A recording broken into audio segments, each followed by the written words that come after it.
नमस्कार दोस्तों, भगवान ने हम सभी को अपनी भावनाओं को व्यक्त करने व एक दूसरे से बात करने के लिए बोली प्रदान की है। संसार में कुछ व्यक्ति ऐसे होते हैं जो बहुत ही कम बोलते हैं और वहीं कुछ व्यक्ति ऐसे भी होते हैं जो बस बिना सोचे समझे बोलते ही रहते हैं। एक इंसान को इस बात का ज्ञान हमेशा होना चाहिए कि हमें कहाँ पर क्या और कितना बोलना है, कहाँ पर मौन या चुप रहना है। भगवान गौतम बुद्ध ने बताया मौन या चुप रहने के क्या फायदे हैं। आइए जानते हैं इस कहानी के माध्यम से। एक बार की बात है, एक शिष्य ज़्यादा बोलने की आदत से परेशान था। वह जब भी अपने दोस्तों से मिलता तो उन्हें अपने विचारों को बताने लगता। उससे कोई व्यक्ति पूछे या ना पूछे, वह सभी को अपने आसपास की चीज़ों के बारे में राय देने लगता था। जब भी कोई आश्रम का अन्य छात्र उससे अपनी समस्या बताने आता तो बिना पूरी बात सुने ही उसे अपनी राय या सलाह देने लग जाता था। उसे अपने आसपास की चीज़ों के बारे में जो भी आधा अधूरा ज्ञान था, उसे वह अपने दोस्तों के साथ बात करते समय उस ज्ञान का दिखावा करता था। उसकी इन्हीं हरकतों के कारण आश्रम का कोई भी छात्र या शिक्षक उसे गंभीरता से नहीं लेता था। उस लड़के की इन्हीं आदतों के कारण आश्रम के अन्य साथी उसका मजाक बनाते थे। धीरे धीरे उस लड़के को भी समझ आने लगा कि उसकी इस ज़्यादा बोलने की आदत के कारण कोई भी अन्य छात्र उससे बात करना पसंद नहीं करता। वह स्वयं भी अपनी इस आदत से छुटकारा पाना चाहता था। एक दिन वह अपने गुरु के पास गया और अपनी सारी समस्या अपने गुरुजी को बताई। गुरुजी ने कहा, बेटा, ज़्यादा वही इंसान बोलता है जिसे लगता है कि वह सब कुछ जानता है। ऐसा इंसान जो यह जानता है कि वह बहुत थोड़ा ही जानता है और ऐसा बहुत कुछ है जो उसे सीखना है, वह कभी भी ज़रूरत से ज़्यादा नहीं बोलता और ना ही वह व्यक्ति बिना मांगे कभी अपनी राय या सलाह देता है। इसलिए सबसे पहले यह अभिमान हटाओ कि तुम्हें सब कुछ पता है। इसके बाद गुरुजी ने कहा कि मैं एक दिन में तुम्हारी ज़्यादा बोलने की आदत को ख़त्म तो नहीं कर सकता। यह आदत तुम्हें ही धीरे धीरे ख़त्म करनी होगी। इसके बाद गुरुजी ने कहा, मैं तुम्हें इतना ज़रूर बता सकता हूँ कि किन परिस्थितियों में मनुष्य को चुप रहना चाहिए ताकि इंसान खुद को किसी बड़ी मुसीबत में पड़ने से पहले अपने आप को बचा सके। तो आइए जानते हैं वह 5 परिस्थितियों या मौक़ों के बारे में जब इंसान को चुप रहना ही फायदेमंद साबित होता है। उन परिस्थितियों में चुप रहकर आप भी अपने जीवन में आने वाले संकटों से बच सकते हैं। पहला, जब कोई भावनाओं को शब्दों से ना समझ सके। जब तुम्हें लगता है कि कोई व्यक्ति तुम्हारी भावनाओं को तुम्हारे शब्दों से नहीं समझ पा रहा है, ऐसी परिस्थिति में इंसान का चुप रहना ही बेहतर है।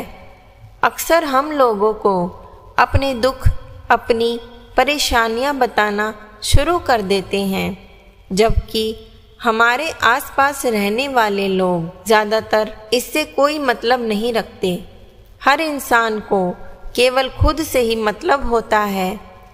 1 या 2 बार कोई इंसान तुम्हारी दुख व तकलीफ़ों को सुनेगा, लेकिन उसके बाद वह तुमसे दूर भागना शुरू कर देगा, क्योंकि कोई भी व्यक्ति दुखी व असहाय इंसान के साथ रहना पसंद नहीं करता।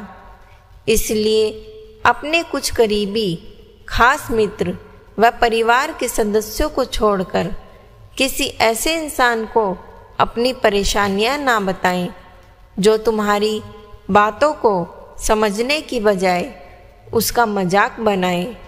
दूसरा, किसी चीज़ या घटना का आधा अधूरा ज्ञान होने पर। जब तुम्हें यह ना पता हो कि किसी विशेष मौके पर क्या बोलना है या किसी विशेष घटना के बारे में तुम्हें आधा अधूरा ही ज्ञान हो, तो ऐसे मौके पर हमें चुप रहना चाहिए। अक्सर व्यक्ति अपने आधे अधूरे ज्ञान के कारण हंसी का पात्र बनता है। ऐसे व्यक्ति को लोग गंभीरता से लेना पसंद नहीं करते। हमें कभी भी आधी अधूरी व इधर उधर से मिलने वाली जानकारी के आधार पर लोगों से अपनी बात मनवाने की कोशिश नहीं करनी चाहिए। तीसरा, जब कोई इंसान तुम्हारे सामने किसी तीसरे इंसान की बुराई कर रहा हो, तब ऐसी परिस्थिति में भी तुम्हें चुप रहना चाहिए। तुम्हें कभी भी ऐसी नकारात्मक बातचीत का हिस्सा नहीं बनना चाहिए, क्योंकि आज जो इंसान तुम्हारे सामने किसी तीसरे इंसान की बुराई कर रहा है, वही कल किसी और के सामने तुम्हारी भी बुराई करेगा। इसलिए जब भी कभी कोई किसी तीसरे इंसान की बुराई करे या उसके बुरे समय का मजाक उड़ाए, तो तुम्हें सिर्फ उसकी बातों को सुनना है। उस पर किसी भी प्रकार की अपनी राय या प्रतिक्रिया नहीं देना चाहिए। चौथा, जब कोई तुम पर क्रोध या घृणा करे तो वहाँ भी मौन या चुप रहना चाहिए। जब कोई तुम्हारे ऊपर गुस्सा या घृणा से चिल्लाए, तुम्हारा अपमान करने की कोशिश करे, ऐसी परिस्थिति में तुम चुप रहकर सामने वाले के गुस्से और घृणा को कम कर सकते हो। साथ ही तुम इस स्थिति को और अधिक खराब होने से भी बचा सकते हो। गुस्सा कम होने पर जब व्यक्ति को अपनी गलती का एहसास होगा, तब आपके चुप रहने के कारण ही वह हो सकता है आपसे माफ़ी मांगने का प्रयास करे। हर परिस्थिति में हमें चुप नहीं रहना चाहिए। यदि कोई व्यक्ति गलत कर रहा है तो हमें चुप नहीं रहना चाहिए, क्योंकि कुछ लोग ऐसे होते हैं जिन्हें चुप रहना हमारी कमज़ोर प्रतीत होता है। गुस्से के दौरान चुप रहने का यह तरीका हमारे सगे संबंधी, हमारे परिवार व मित्रों के लिए सही है, ना कि हर इंसान के लिए। हर जगह चुप रहने का कुछ लोग गलत फ़ायदा भी उठा सकते हैं। पाँचवां, जब कोई आपका दुख या परेशानी बताए। जब कोई इंसान तुमसे अपने जीवन की कोई दुख भरी घटना या परेशानी साझा कर रहा हो, तो ऐसी परिस्थिति में तुम्हें चुप रहकर सिर्फ उसकी बातों को सुनना चाहिए। कुछ लोग ऐसे होते हैं जिन्हें अपनी समस्या सुनाने पर वे तुरंत समाधान देने लगते हैं, जबकि कोई इंसान जब अपनी परेशानियां बताता है तब वह चाहता है कि हम उसकी पूरी बात ध्यान से सुनें, क्योंकि जब हम किसी की पूरी बात ध्यान से सुन लेते हैं तो उस इंसान को एक आत्मिक शांति का अनुभव होता है।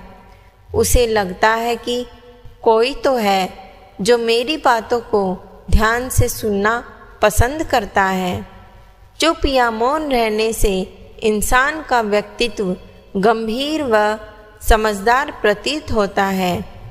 जब हम कम बोलते हैं तो लोग हमारी तरफ ज़्यादा आकर्षित होते हैं। कम बोलने वाले व्यक्ति को लोग और अधिक जानना चाहते हैं कि वह कौन है, वह क्या है, वह क्या सोचता है आदि। कम बोलने वाले लोगों को अन्य लोगों द्वारा गंभीरता से लिया जाता है। कम बोलने से होने वाली कई मुसीबतों से बचा जा सकता है। आशा करती हूँ आपको हमारी यह जानकारी पसंद आई होगी। अगर आपको यह वीडियो पसंद आई तो प्लीज़ सब्सक्राइब कीजिए और लाइक करना ना भूलें।